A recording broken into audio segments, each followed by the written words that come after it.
My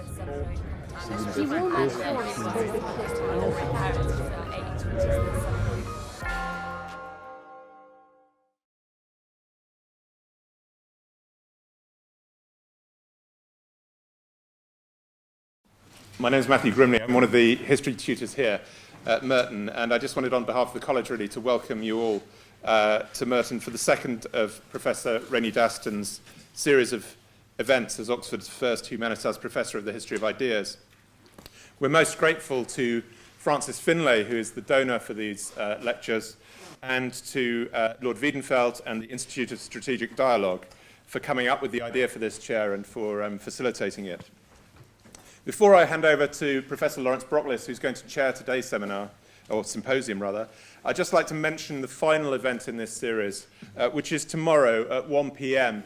in the Humanities Division, Radcliffe Humanities building, which is what many of you who know Oxford already, or have known it for a long time, will think of as the old Radcliffe Infirmary building. And that will be a chance to hear Professor Daston in conversation with Professor Sally Shuttleworth and Professor John Christie on the subject Writing the History of Reason.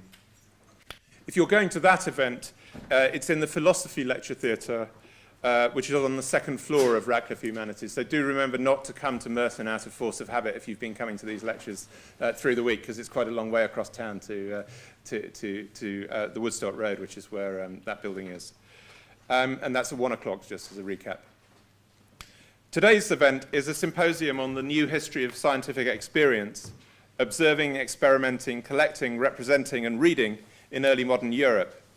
And in addition to visiting Professor Lorraine Daston of the Max Planck Institute for the History of Science in Berlin, we're also very pleased to welcome Dr. Sachiko Kusukawa of Trinity College, Cambridge, Professor Martin Mulsow of the University of Erfurt, and Dr. Simon Werrett of University College London, and also to welcome again Laurence Brockliss, who is of this parish or nearby, Magdalen College.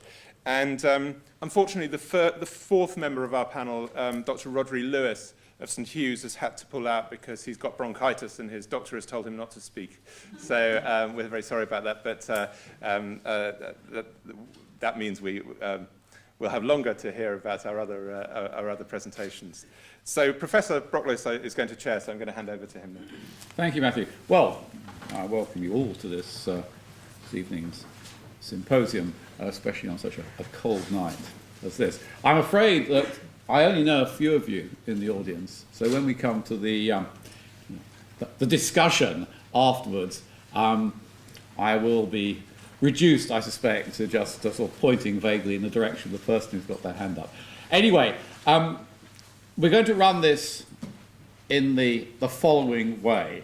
The three discussants will each in turn say something about their contribution to the new history of scientific experience, or rather, if not their contribution, their thoughts on this. And then Professor Daston will respond. After that, the discussants in turn will be given the opportunity to add any further comments, and then I'll be handing it over to you. We're going to do this chronologically, because I can think of another way of doing it. So we're going to start with Sachiko, who has got things to say about the Royal Society.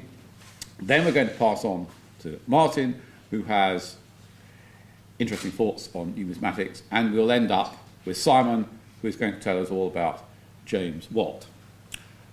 So with no more ado, given that time is passing quickly, I will ask Sachiko to come to the podium and offer her thoughts on this particular theme.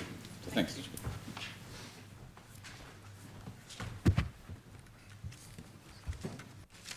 Thank you very much, Laurence, for the introduction, and I'd like to thank Dr. Grimley for making all the arrangements so that we were all here at the same time at the right place.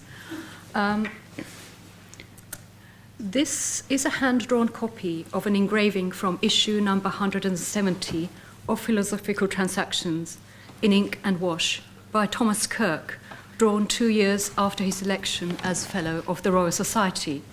I'd like to use this example to introduce part of my current research on the visual and graphic practices of the early Royal Society. But I'd like to begin by offering a brief and general overview of the uses of images at the Society. Drawings fit well with what is already known through the works of Michael Hunter, Motty Feingold, Adrian Johns about the collective textual practices at the Royal Society through reading, writing, and archiving. Figures and drawings accompanied letters and papers presented at the weekly meetings. The meetings also ordered fresh drawings to be made of objects and images discussed.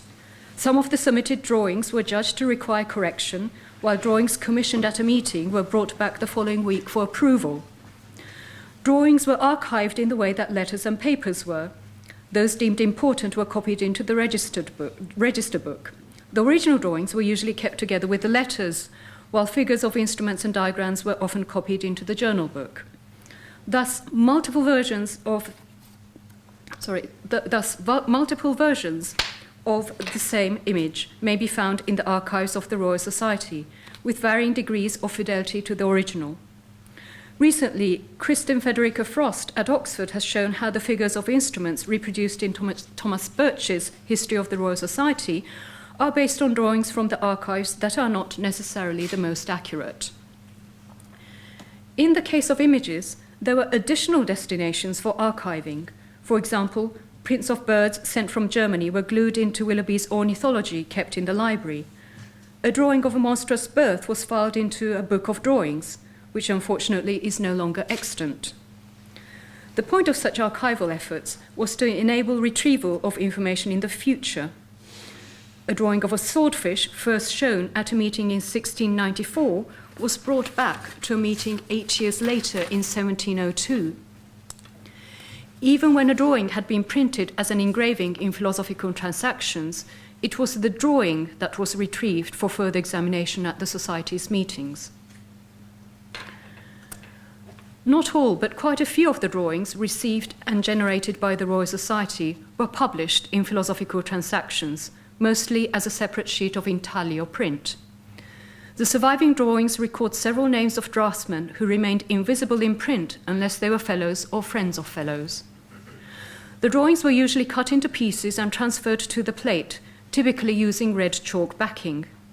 The drawings were thus transformed into an engraving, which was signed from time to time by the engraver, as Michael Burgers, here, engraver to this university, had done. But publication was not the end of the life of an image. It could be copied out by hand again, as in the case of Thomas Kirk's drawing. Kirk's is a remarkably faithful line drawing copy of the engraving for number 170 of the Philosophical Transactions, printed in April 1685.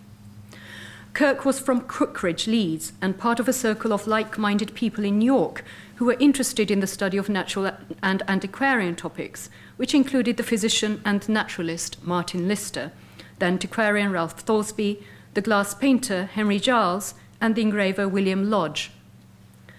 Kirk was elected Fellow of the Royal Society in 1693, and his copy of a full set of Philosophical Transactions dating back to the first issue has survived at Trinity College, Cambridge. Perhaps engravings in some of the issues were lacking when he had acquired the set. He must have borrowed an engraving from somebody else, copied it by hand, signed it TK, dated it 1695, and inserted it into his own copy. We know that Kirk owned a manuscript entitled The Art of Limning, either by the Life, Landscape, or Histories, which was a partial copy of a manuscript, Miniatura, by Edward Norgate, who had served Charles I and was advisor to Thomas Howard, the second Earl of Arundel.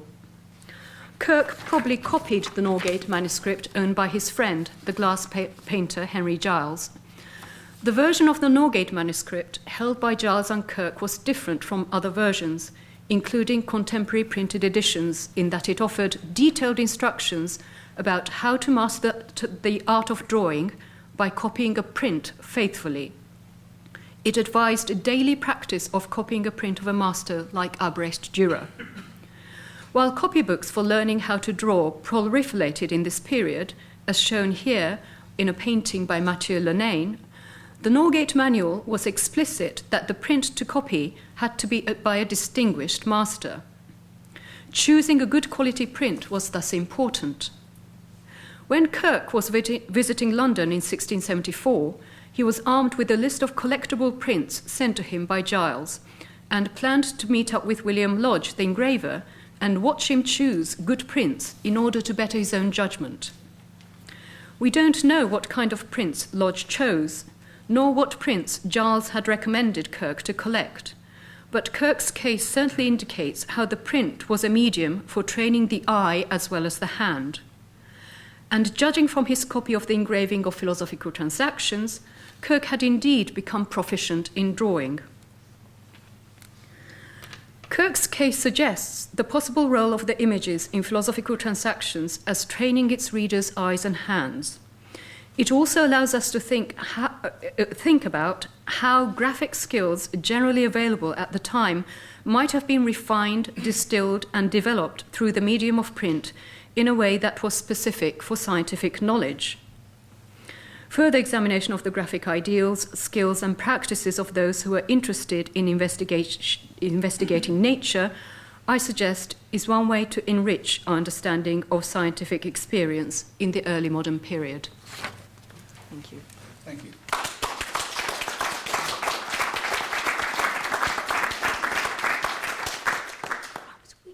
Well, thank you very much. So with images, the first thing we've got to hold on to. Martin, can I ask you now? Yes, that's fine. Have you got images for us? Okay, yes. Fine. It's medium lights. It's better. Yeah.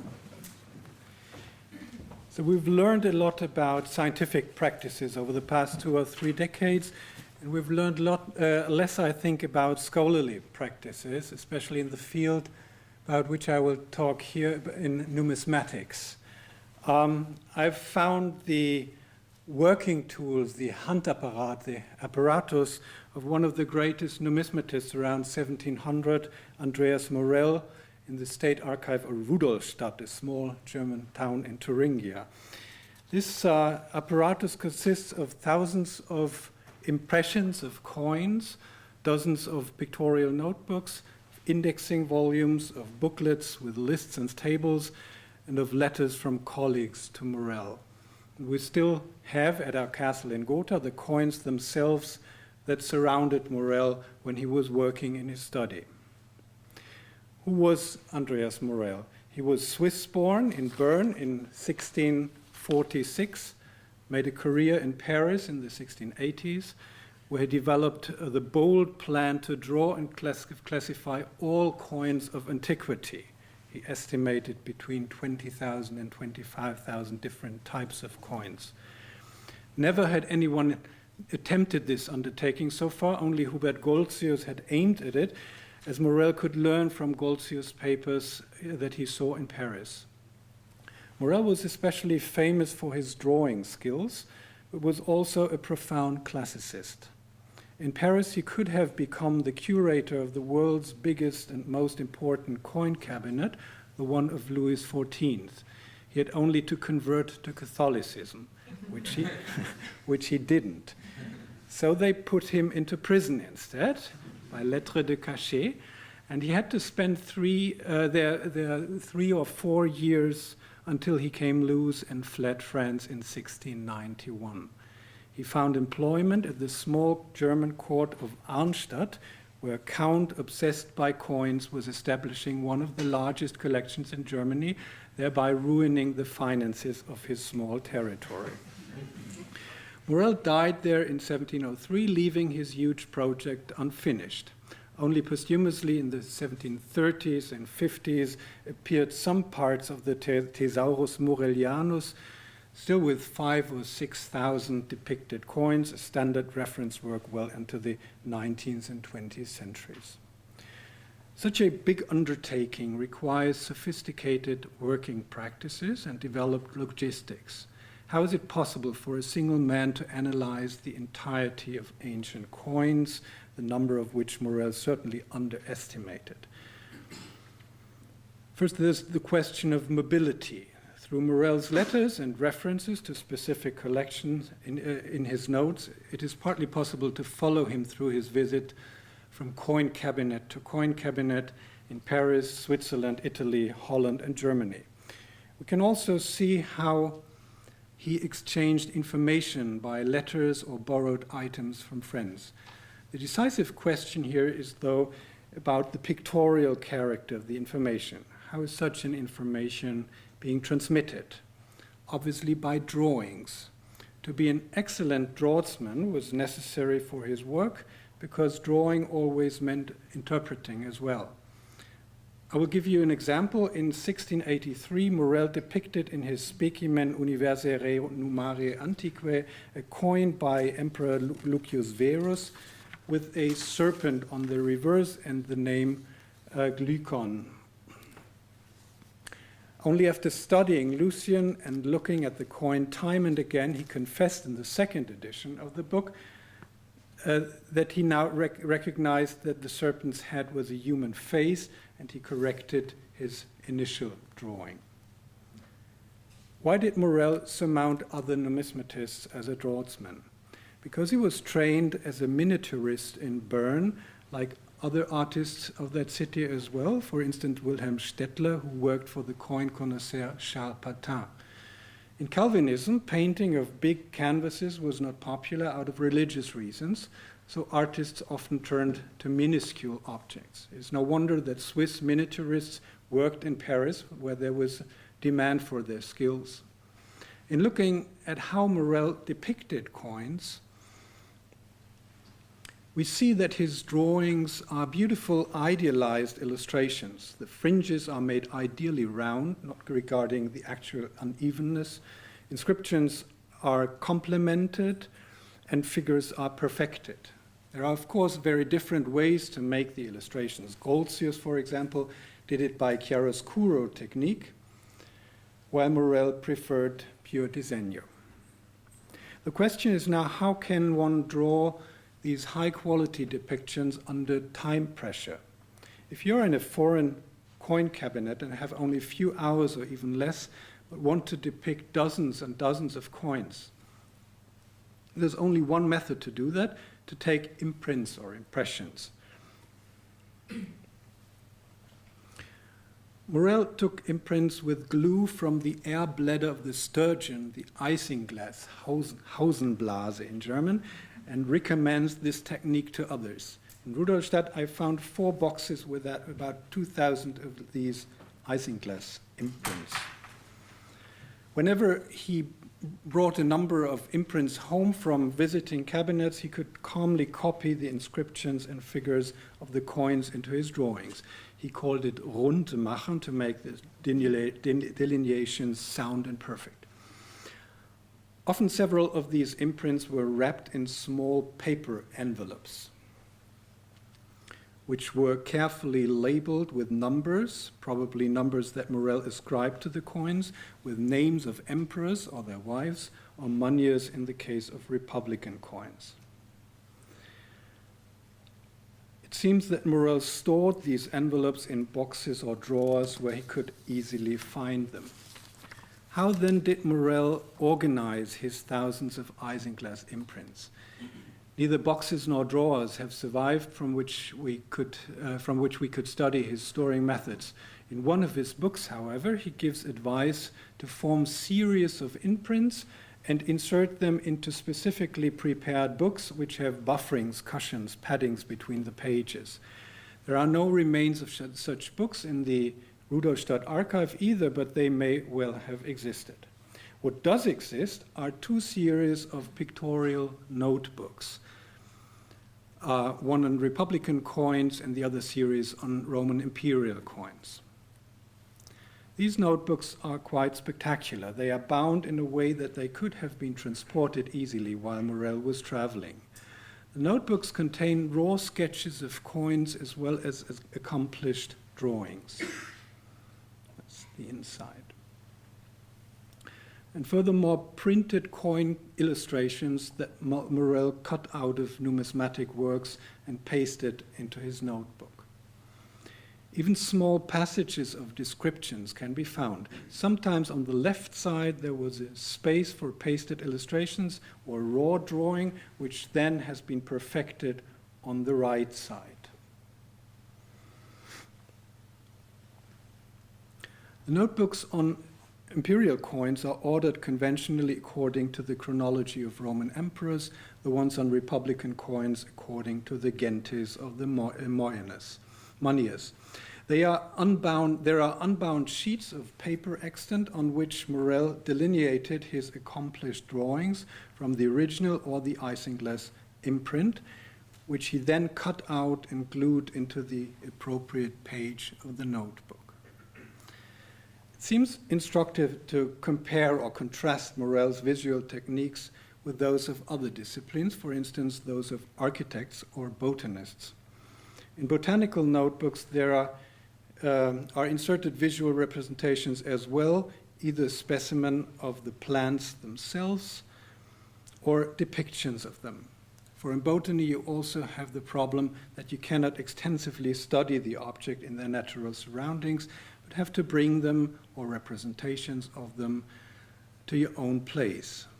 There is current research on these kinds of notebooks. We've seen with Sachiko and also by Stefan Müller-Wille on Linnaeus, which can be compared with Morel's numismatic paper technologies.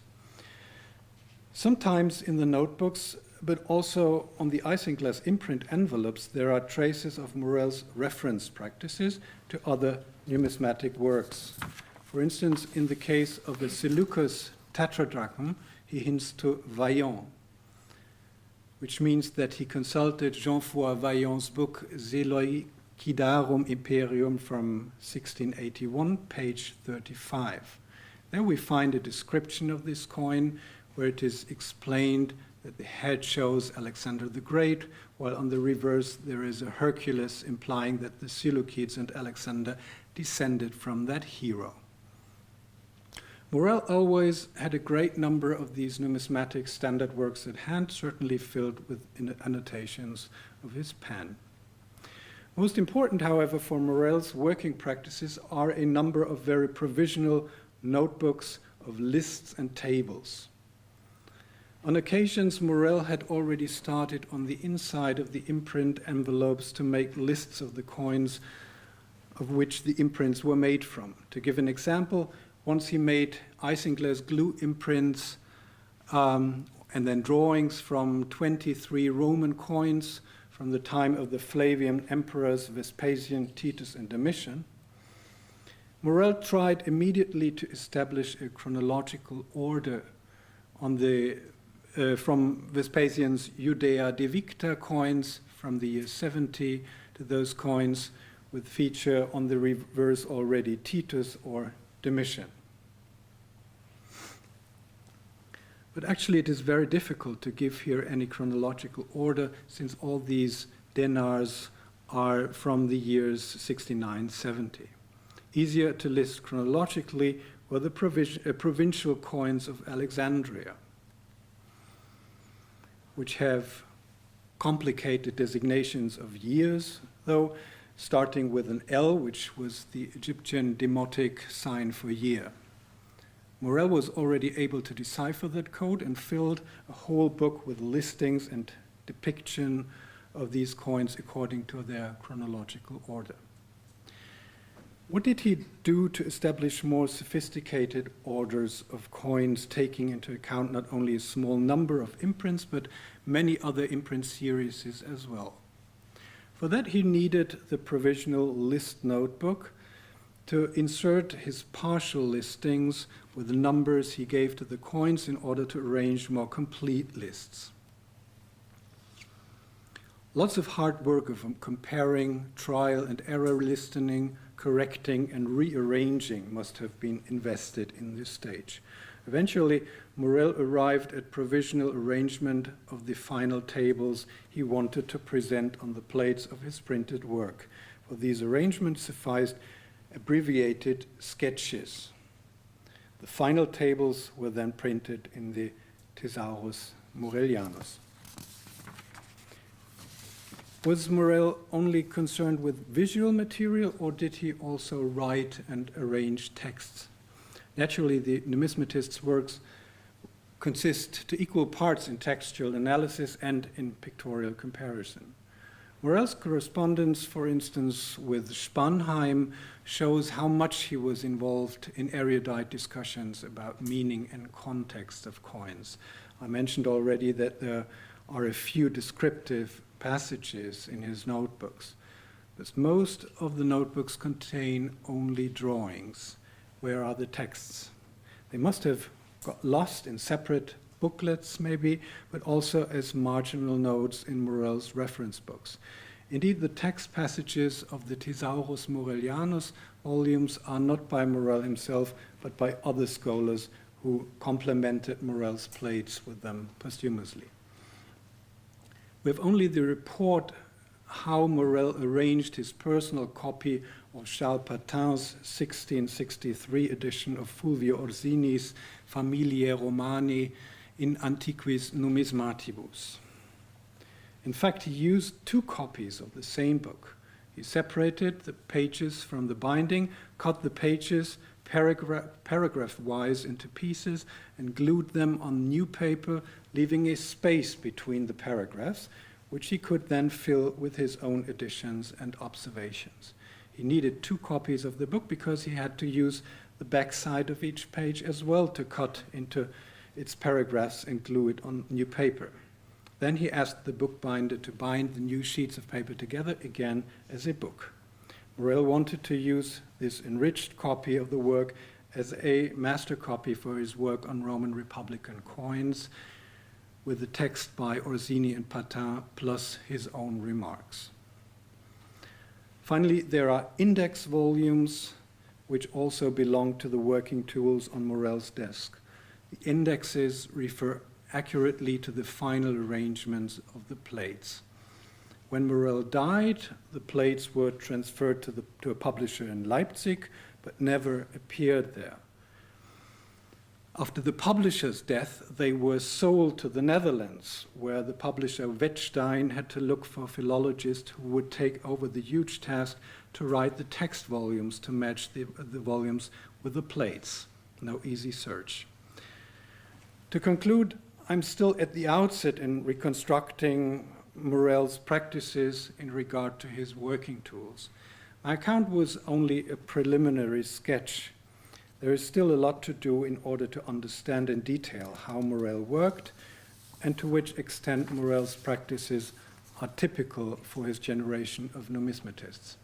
Moreover, it remains to clarify the similarities and dissimilarities between numismatic practices and other visual practices with pictorial notebooks.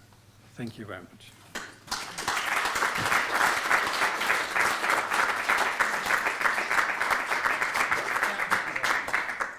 So thank you very much, Dr. Grimley, for organising this session, and to Professor Daston for the invitation to be a part of this.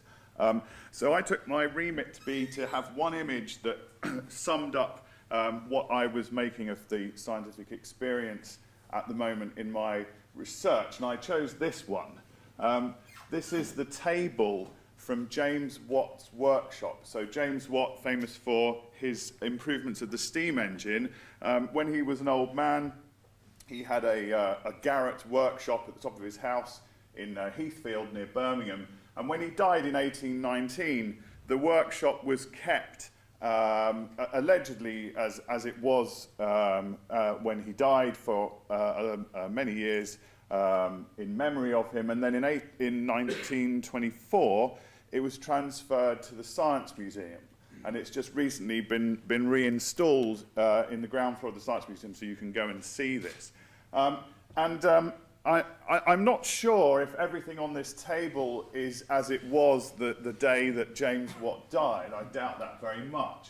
But what I want to do is take it as an emblem that reminds us of the messy nature of scientific and artisanal work of research.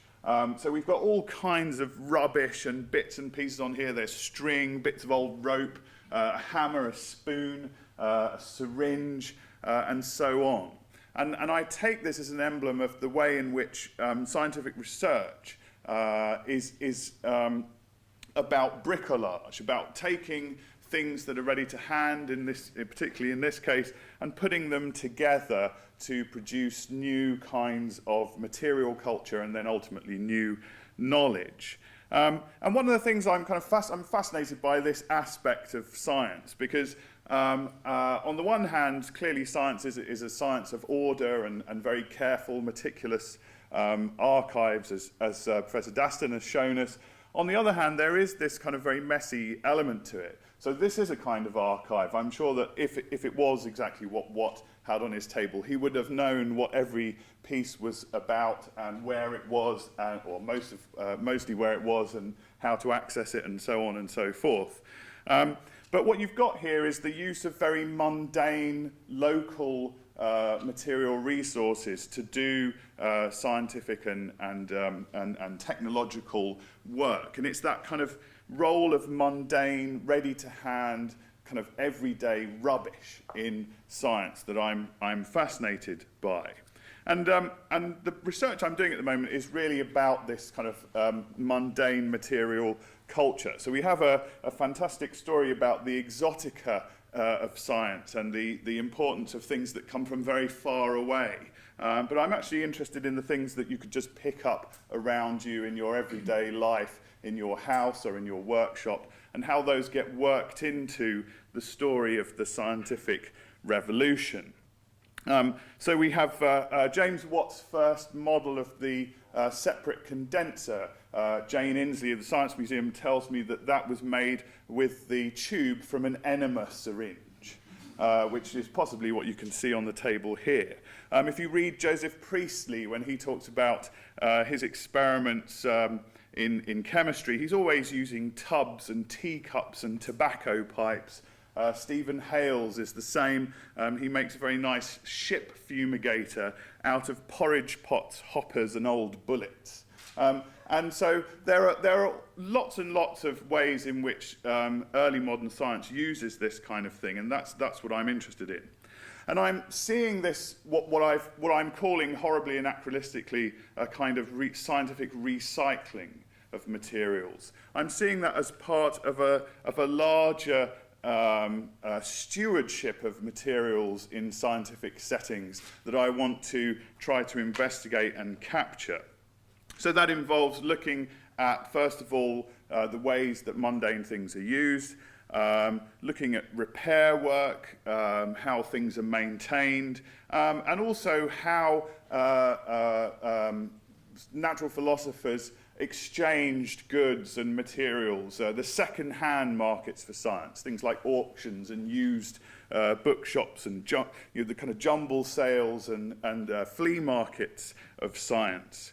And the kind of conclusion I want to draw from this work is that the old mattered in the new science. That although the rhetoric of science was very much about novelty, about innovation, there was a very strong sense in the material practice of science that old things were important. Of course, that can mean all kinds of different things, and my work wants to situate this in a story of the development of the household and of the home as an architectural space, of the workshop, and also the history of waste and rubbish and how we deal with that the changing ways that people deal with that over time. And I also want to think about this as a kind of positive action of natural philosophers. So one might say, well, the reason that they use these kinds of things that were ready to hand, pins and razor blades and pips and so on, was just because they were there, it was easy. But I want to suggest this is not fortuitous. It's not that they didn't have more dedicated or specialized instruments and spaces for science, but it was actually part of the philosophy of early modern science to use these things and to make them mean important things about nature. So they actually had to work to make a kind of mess of science, if you like.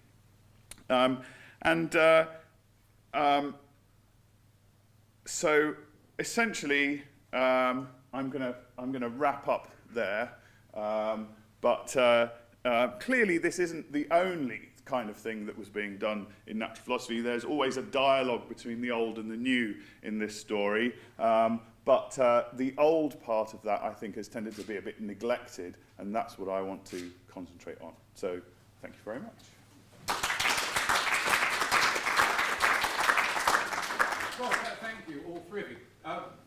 Well, first of all, I'll echo the thanks to Mr. Finlay for making this event possible, and to all of you for turning up on a great day. But mostly, I want to thank most heartily the participants in this symposium, some indeed who have only had to cross a few streets, but some who have come from Berlin, some from London, and someone who has come all the way from Cambridge, which I know by experience is no mean feat.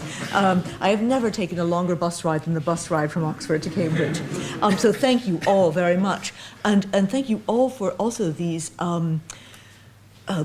delicious morsels of the history of scientific experience. And I should say to all of you who are here, if you had announced, I think, a dozen years ago, a symposium with this title, A History of Scientific Experience, the reaction of most of our colleagues would have been, this is a doubly impossible topic. It's first and foremost impossible because experience is protean, it is evanescent, and it is incorrigibly subjective. The sheer ubiquity and massiveness of experience, even when we're asleep, in a sense, there's some kind of stream of consciousness in the form of dreams, seem to defy all the efforts of historians to corral it and, of course, to find traces. And the other reason why you would have encountered, I think, massive skepticism on the part especially of early modern historians of science was the song sung so often by early modern empiricists themselves, which is, there are words and there are things. And early modern empiricism is about overcoming words in order finally to grapple with things. So the idea that there was going to be a history in words on the basis of words about empiricism, the study of things in the recounting of the historical actors themselves, seemed positively perverse. So one has to think a little bit about what made this kind of topic possible. And I do think it is now a flourishing and burgeoning field, and I hardly need do more than just point to what you have just heard. Part of this has been because of the mining and the extraordinary ingenuity expended on the mining of new kinds of sources. I mean, you heard Sachiko on those images, Martin on that fabulous Nachlass, which makes every historian's fingers twitch to see it, and the objects on the table, Simon Watt's workshop table that Simon showed us. So this ability to deal with new kinds of sources, I think, has been absolutely seminal for making this kind of work possible. Another enabling factor has been new affinities between the history of science and other fields. One thinks, for example, of the ways in which the history of the body has greatly enriched this part of the history of science because of the kind of existence proof which the history of the senses gave historians of science about doing a part of the history of experience which had seemed inaccessibly private, but also literary historians. The work that literary historians have done on description, that is the turning of experience into words, had a kind of refinement which beggared all of the previous work that had been done on the history of science on such texts which had been taken as relatively straightforward, and of course the history of the book. And again, Martin's talk really gave us an insight into how much one can learn by looking at how books were cannibalized and put back together again, constructed, reconstructed, how much we can learn. And finally, there were new perspectives. I think Martin also mentioned this. This is still ongoing, and it's a whole lot easier to do in German than it is to do in English or French. So Wissenschaftsgeschichte means the waterfront. I mean, it means the history of scholarship as well as the history of science. There is such a thing as Literaturwissenschaft, and it does not bring a smile to people's lips to say it. You cannot say a science of literature in English, and I don't think you can say la science de la littérature in French either. So that kind of synthesis, which for the early modern period, all of these people, no matter what contributions they made, they were trained as bookish scholars, and those habits never left them. Perhaps this is not the case for someone like James Watts, but it is certainly the case for all the luminaries in the 17th century constellation of scientists. These people were first and foremost library scholars. They learned many other things. Edmund Halley knew many, many other things than just how to read books, but he really knew how to read books. And if one looks at the ways in which, and this brings me to the talks themselves, I'd like to ask some questions about them to get our discussion going. If one looks at the way in which commonplace books and observation notebooks were kept, there is a striking similarity, and just a stone's throw from here in the Bodleian, well, no longer in the Bodleian, I found out to my dismay that it's now been outsourced somewhere way into the suburbs of Oxford, but it used to be in the Bodleian. James Locke's Adversaria Physica, commonplace book, combines excerpts that he has copied from the various books he's read. He's read Boyle, and he's read Newton, and he's read various other sources, with his own observations and experiments. And just as he gives the source of the excerpts he's copied from a book, he puts J.L., John Locke, by his own observations, so that there is a kind of similar framing and excerpting of experience and put into the covers of the very same book that is, as I say, a rather obvious bridge between the practices of the highly literate scholar accustomed to the second-hand experience of books and the first-hand experience of observation and experiment. So I now turn to these three very tantalizing talks. It's my fault they didn't have much time to talk, because I told each of them that they were supposed to just give one example and one image, and one wishes, as one heard all three, that I'd allow them to go on and on and on. But as I say, it's my fault that they were so abbreviated. So let me try and draw out some common themes and just ask a few questions, and then we'll hear the responses and perhaps then open the floor for discussion. So what's really striking to me in at least the cases that Sachiko and Martin presented, the Thomas Kirk case and the case of Morel, is the way in which they make books. So they take, sometimes they, as Morel does, in a way that makes all of us wince at the thought of him cutting up all those books. Sometimes they cannibalize old books and make them into new books. But sometimes I thought that the comparison with the herbarium was very apt. They try to take the object of inquiry, whether it is a plant or whether it is a coin or whether it is a drawing, and try to create new books and binding them. And so my first question is, how come this doesn't look like James Watts's work table? That is, there's an obvious disadvantage of the book method, which is its rigidity. So you can get the bookbinder to take this thing apart, and in a sense, the cut and paste technique as applied to other people's books is a way of introducing some fluidity into the system. But compared to, say, the note card, this is a system which makes the kind of rearranging, especially that Morel did, really difficult. So if you're experimenting with a classification system, exactly the bricolage elements in which, we'll take this bit of tubing and we'll solder it to this pipe here, and if that doesn't work, we'll take them apart and we'll add this syringe.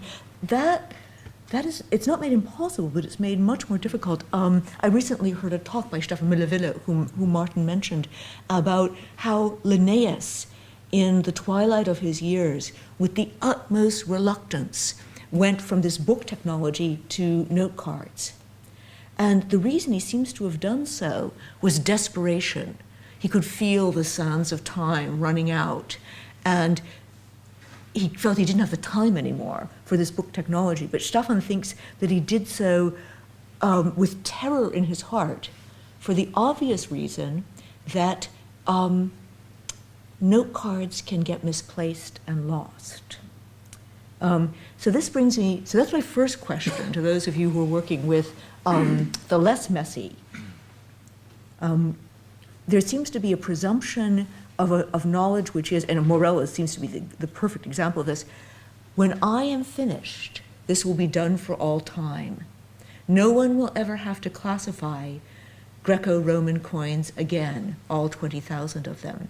The idea that we have, and which is surely behind the card catalog of major libraries starting in the 19th century, that this has to be expanded, it has to be amended, it has to be changed, that seems to be refuted by the rigidity of the book technology. All those little envelopes, and perhaps the archives of the Royal Society, and certainly the objects on Watt's table. All of these figures, Kirk, Morell, and Watt, face the problem of retrieval, the problem of finding things. I think it's a shame on many counts that Rodri can't be with us today. But if he were with us, I bet he would be telling us something about early modern mnemonic techniques and the possibilities of training one's memory in certain ways, ways that are completely lost to us. I mean, this is no longer a culture of memory, and this was clear already in the 18th century. 18th century philosophers remark upon this. But there must be other ways of retrieval. Sachiko said explicitly that the Royal Society archives were designed for retrieval. And this is not just a matter of someone like Morell, who's a megalomaniac, clearly, who thinks he can do this all by himself. But the Royal Society, I think, has a different view, which is that they are building a community of inquiry which will transcend any single lifetime. So the idea is, while you're retrieving a drawing from an earlier meeting, this is now with a question mark at the end of it, Sachiko, is that you think, this could fit in to another discussion which we had, and this will create a longer baseline.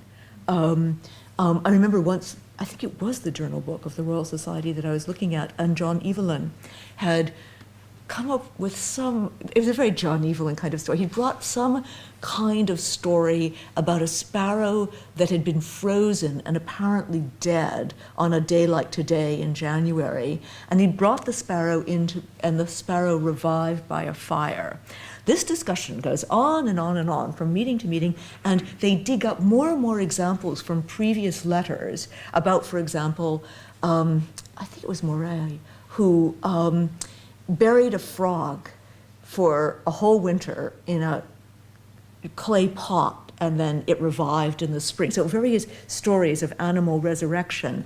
And you can see them attempting, on the basis of these tidbits of information that they're drawing from their own archives and from printed sources, to create what we would call an empirical baseline. I now turn to Simon Watts, and I was very intrigued by what Simon said about a culture which does not see bricolage as faute de mieux. So looking at Jim Bennett up there, I think to myself, Jim knows about all those specialized instrument makers in London at this time, and he probably can tell us whether or not James Watt patronized them. But if I understand, Simon, your claims are that there was a positive virtue to reusing these materials. And I wanted to ask you to extend that thought. Is the positive virtue because, frankly, only old science can be done with new dedicated instruments? So if you already know what it is to have a thermometer or a barometer to measure it, yes, you can go order one from the finest London instrument maker. You can perhaps ingeniously put it to new uses, but your compass of innovation is probably limited. So the only way to do really innovative science is to use the old stuff that you have available. So am I on the right track here? Is this part of that? That's part of the thought. And the other thought is, are there cultures which are, in a sense,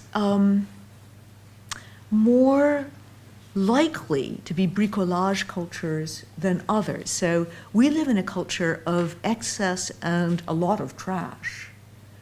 In a culture where materials are scarce, particularly certain kinds of materials, one could imagine that quite, independent of science, science is a mere small subset of this, that there are everybody's an ingenious bricoleur because you couldn't get by without it.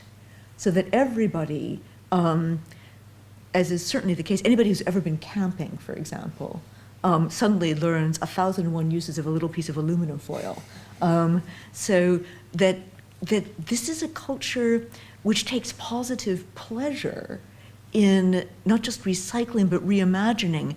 And it does bring to mind, this is perhaps a comparison far afield, but it brings to mind a lot of the pleasure that early modern entomologists like John Ray or René Antoine Fachot de Réaumur or Charles Bonnet take in what they take to be the efficiency of insects.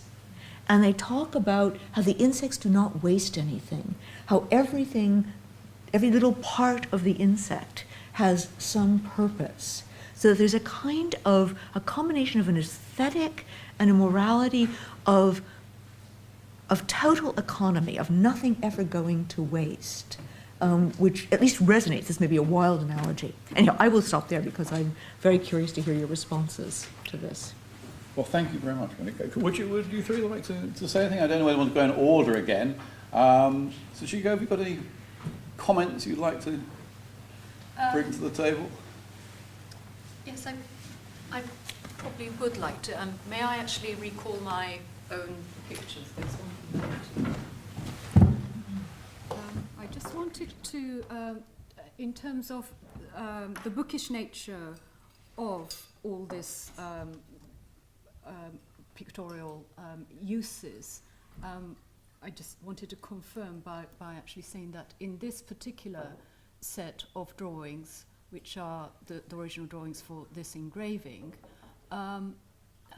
these 1, 2, 3, 4, 5, 6, 7, these images are actually copied out from books, and then these 4 are in fact from drawings from observations, and in fact these are the ones that are cancelled and not used in the engraving.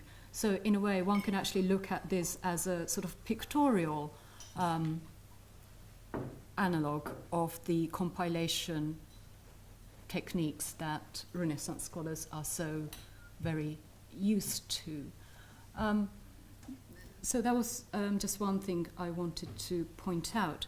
And another thing I wanted to say was that in terms of retrieval systems in the Royal Society, it really isn't clear how exactly this was happening in the meetings, in the sense that it seems to be a combination of looking up indexes, numerous indexes they had, but also from personal memory of the people who were present. Mm-hmm.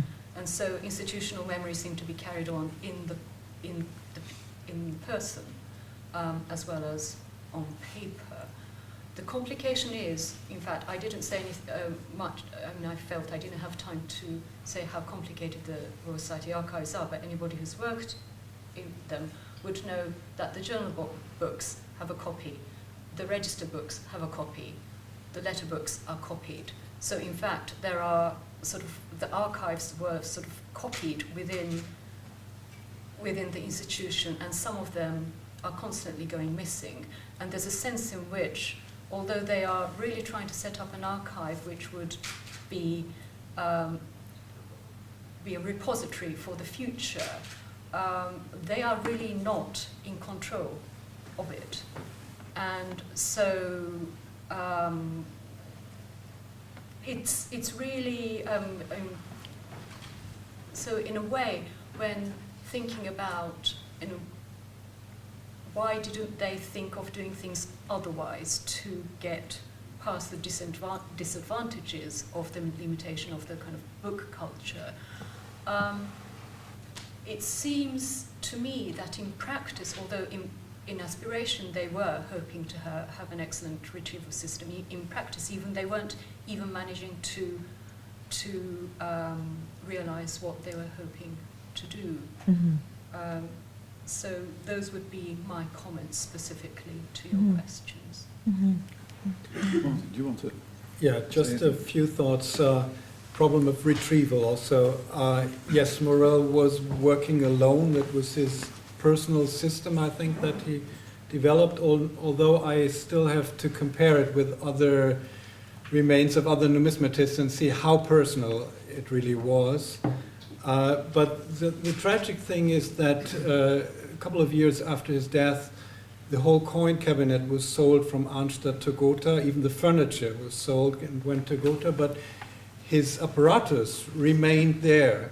And when decades after the philologists in Holland complemented his tables with long texts, they had no idea that there were already his notes and working tools, which they could have used, but they didn't. So they really had to see only the plates and then to work from there. I made this as a rather simple system with the envelopes and the reference ways referencing to his lists, but actually my impression so far is that it's maybe a bit messy indeed. So there may have been several systems that he used and maybe changed over time.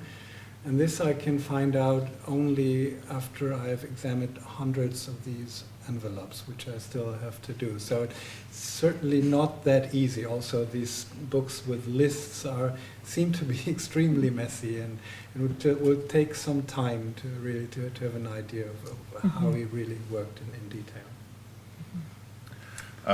Yes, thank you. So I'll just say something very quickly to the question about rigidity. So I really like the idea of this kind of baseball card approach to botany. Lots of people swapping cards and things. But one thing which I would love to know more about from you, but as I understand it, one of the earliest card catalogues is the catalogue of Edward Gibbon's library, in which all of the book titles and details were written on the back of playing cards. Mm-hmm. So it was a reuse. As in the Linnaeus case too. Ah, okay. So yes. Yeah. So it's an example of recycling. I know that lectures were announced on the back of playing cards as well in the 18th century. You would hand them out to people because playing cards are only printed on one side. So you can use. They will have all kinds of useful things. So there is a kind of direct link between that kind of recycling culture and the flexibility that you mentioned about the library.